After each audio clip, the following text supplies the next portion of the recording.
నమస్కారం అండి. మరి బాబు ధనిరెడ్డి మధు, నిన్న ఒక ప్రెస్ మీట్ విడుదల చేసావు నువ్వు.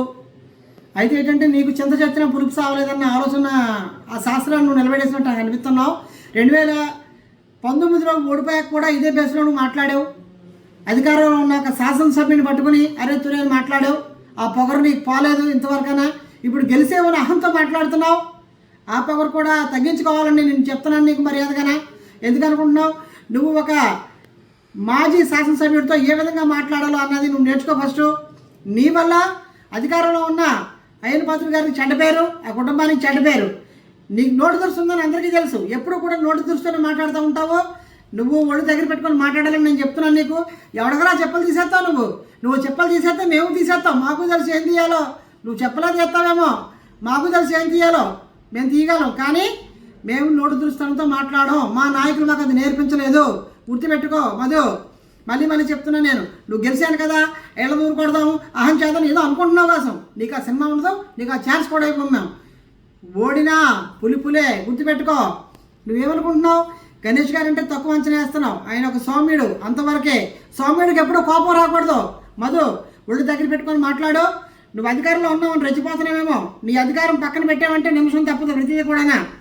ఏదైనా సరే ప్రజల కోసం తగ్గి ఒగ్గి ఉంటున్నాం. మేము ఆనాడు గెలిచినాడు కూడా, ఏనాడు కూడా మిమ్మల్ని ఎవరిని కూడా కించపరిచి మాట్లాడడం అనేది జరిగిందంటే కారణం ఏంటంటే మీరు నోటు దురుస్తారు, నోరు పారేసుకోవడం, అరే తూరే అని తిట్టడం, వల్గర్గా మాట్లాడడం.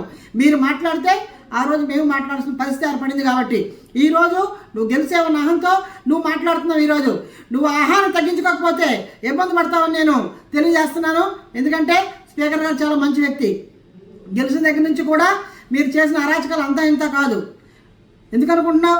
చెడ్డ పేరు తీసుకొచ్చే పరిస్థితిని ఆ పెద్ద ఆయనకి చేయకు. ఆయన ఒక గౌరవమైన పదవిలో ఉన్నారు. గౌరవమైన పదవిలోని ఆయన పదవికి మేము హ్యాట్సప్ చేస్తున్నాం. నిజంగా మన ఊరు వ్యక్తి స్పీకర్గా ఉండడం అంటే మనందరికీ గర్వకారణం. ఈరోజు మేము చాలా గొప్పగా చెప్పుకుంటున్నాం. స్పీకర్ గారు ఎవరు మా ఊరు మనిషి అని. పొలిటికల్లో చాలా ఉంటాయి, ఒడిదుడుకులు ఉంటాయి, కష్టకాలు ఉంటాయి, ఎదురుదెబ్బలు ఉంటాయి, శత్రుత్వాలు ఉంటాయి. కానీ నర్సీపట్నానికి చెందిన ఒక వ్యక్తి స్పీకర్గా ఉన్నారంటే మాకు కూడా గర్వకారణమే అని మేము సభాముఖంగా తెలియజేస్తున్నాము.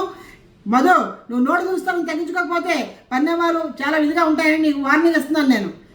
నీకు ఇంతకుముందు కూడా వార్నింగ్ ఇచ్చాను, ఇప్పుడు కూడా వార్నింగ్ ఇస్తున్నాను. నువ్వు ఏంటంటో కథలు చెప్తావు. నీ కథలు పెట్టడానికి ఎవరు రెడీగా లేరు ఇక్కడ. అర్థమైందా? నీ పోయి మా శాసనసభ్యులు, మా ఎక్స్ శాసనసభ్యులు నేను అడిగింది ఏంటి? ఆయన ఇలా జరుగుతుంది అని అడిగారు. దానికి నువ్వు సమాధానం చెప్పగలిగితే చెప్పు, అంతవరకే. అంతే తప్ప కానీ నోటు దురుస్తాడు నువ్వేదో మాట్లాడేస్తే ఎవరికి సమాధానం చెప్పే పరిస్థితి ఉంది.